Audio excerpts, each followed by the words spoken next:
everybody, welcome back to another episode of Moworks. We have this beautiful sunny day we're working with here, out on a really good spot on our range.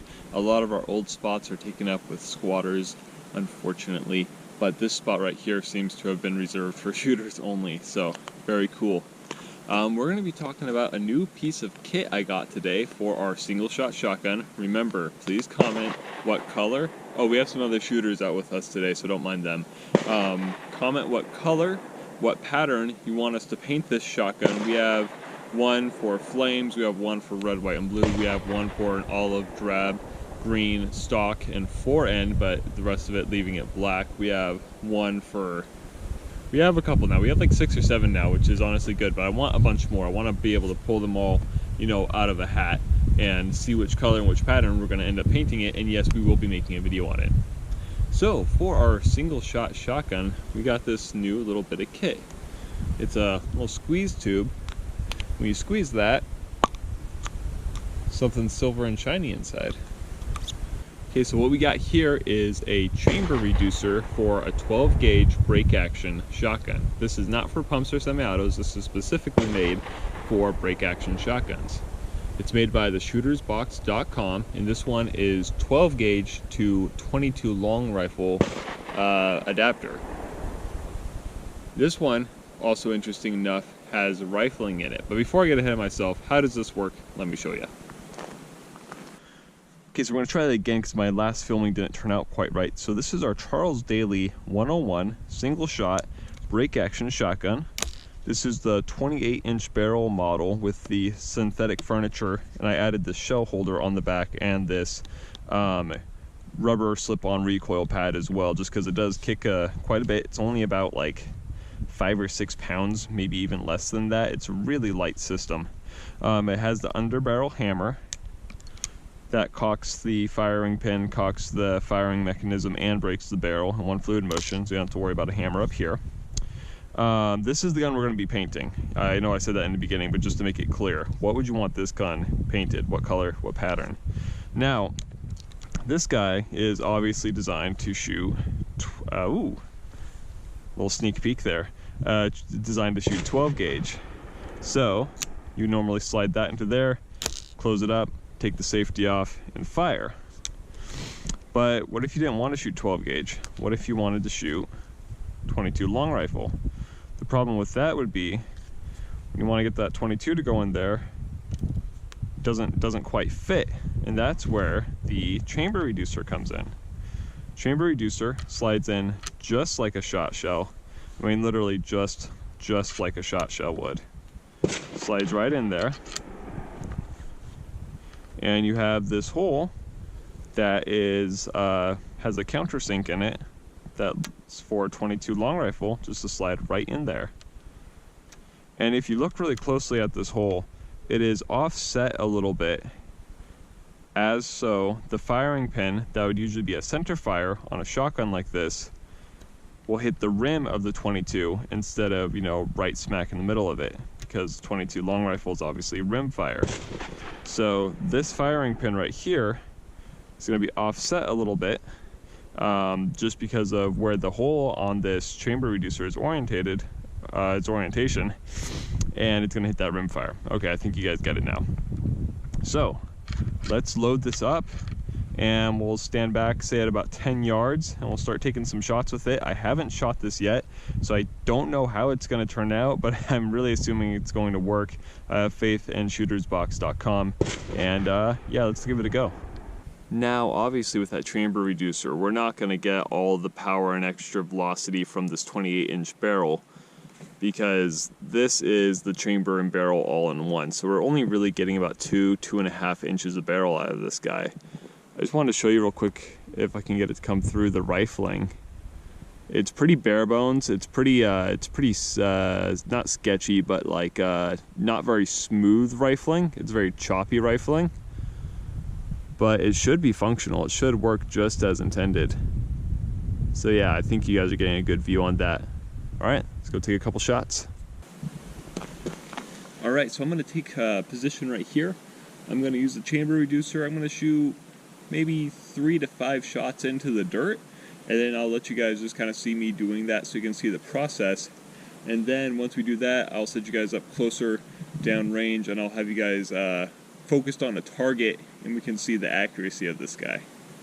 Alright, let's get into it. I'm going to try to keep the orientation about the same as I did in the footage I just showed you, with the divot, the groove, to help pry out the spent round, facing in an upward position.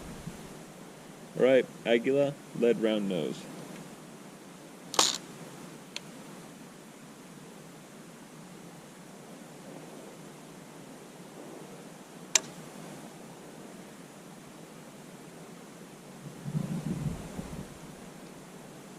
Alright, we got a failure to fire. We're going to let it sit for a couple seconds just in case it decides to go off. Kind of the scary part about shooting. If you want to open it up. Alright, we had a very definite primer strike, but it did not fire. I'm going to change the orientation of the bullet slightly, try to hit it from a different angle. Let's try that. Alright, that time went off without a hitch.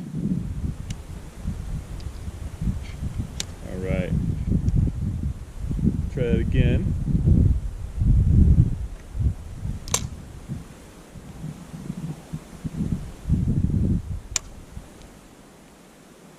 Again, failure to fire. I'm starting to wonder if it doesn't like that up-down orientation. I'm going to try to turn it, we'll turn it all the way to the right so it's sitting sideways like this. So yeah, we were having it sitting straight up and down like that. We're going to turn it to my right so it's facing that way.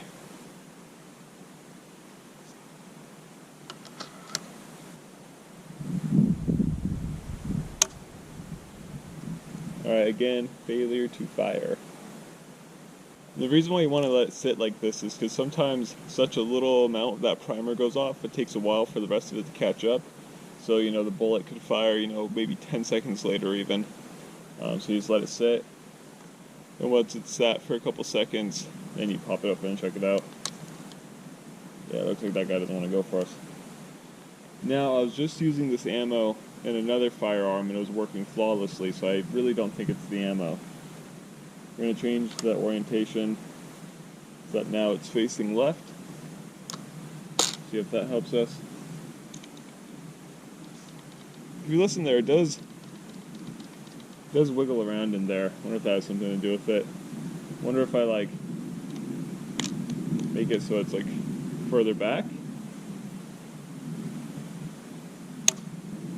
Nuh-uh.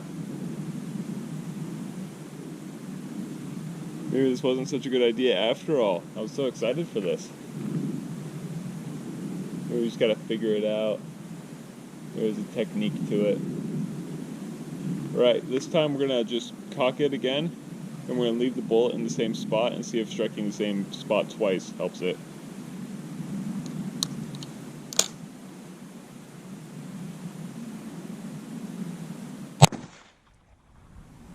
Okay, so that worked. Now they do recommend that you take it out and tap it on something solid. I was hoping just to extract the round with my fingernails. Looks like it's time for the old pocket knife. Yeah, no, that brass is icky. There we go. Pop it out with our knife there. Now if this doesn't start acting up real soon, or if this doesn't start working out real soon, I'm going to turn off the camera and play with it for a little bit so I don't have too much wasted data. Alright, let's try it again.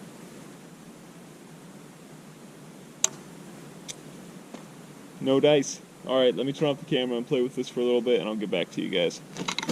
Try not to sweep, you guys. I don't think you like that. Try not to cut my hand on glass here. So as fate so often has it, whenever I stopped filming, I started getting into work. So I think I figured it out. It likes being orientated down, like, let me show you here. Seems like the more that little lip there, that little tag for extracting the old shell, the more that is pointed down, the better it likes to function. So, you know, whatever works, right? And we're going to try 2 more types of ammo. We're going to try Federal lead round nose, Federal Champion, and then we're going to try the CCI Stinger. Now, I think the Stingers might work a little better. I know in some countries they have to be labeled as extra long rifle because their casing is a little bit longer, and I'm hoping that for whatever reason that helps, as well as Stingers being really high quality ammunition, though they have been blowing up people's guns off and on, so I can't say I recommend them, but it's perfect for something like a chamber reducer. That this one was $30 off shooterbox.com with about $6 shipping, so not a bad deal. I want it to work out a little bit better, but we're figuring it out. So we'll try the Federal lead round nose now in the downward orientation. Not really aiming here. I think our chamber reducer is a little bit camera shy. Yeah. Okay. See, I'll usually fire on the second shot, but I don't really like that because I don't like having that round being struck and live in there. And you can tap it on the side of your gun to help that get out. Okay. Downward orientation again. Some more Federal lead round nose. And let's see it. It is camera shy. It doesn't like you guys. Can't lose my patience though, because we got to be careful with this. Because it could go off. Any of these could go off. So you just got to be patient.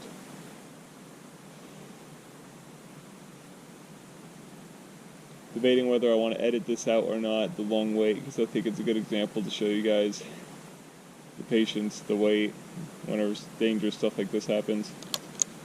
Alright, let's try it again.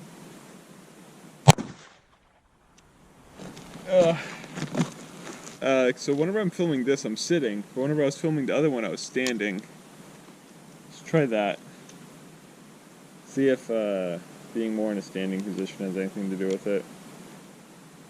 Of course, whenever you have to strike that primer twice, it gets more and more lodged in there, so you can't pull it out with your fingers anymore. Alright. Nope. Man, what a bummer. I got to shoot like 4 times in a row, almost 5 when you guys are off. Fortunately for me, I have a beautiful mounted range to look at. Should probably hold that up higher, huh? So you get bored and you don't want to be safe anymore.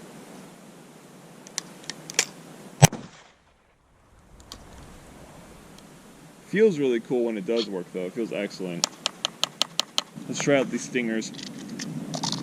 Shiny nickel plated, hollow point, 32 grain, everything a man could love, and more.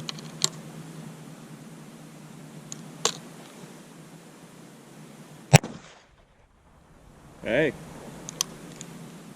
it worked. Let's try another one.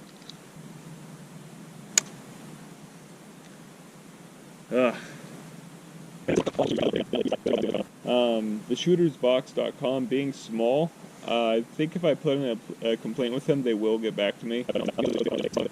But it does look, it's not really hitting on the primer. It's kind of hitting just like above where I would expect the primer strike to be. So whenever I dry fired it into a empty at home, and it did that, I was getting kind of worried, but I figured it'd be fine.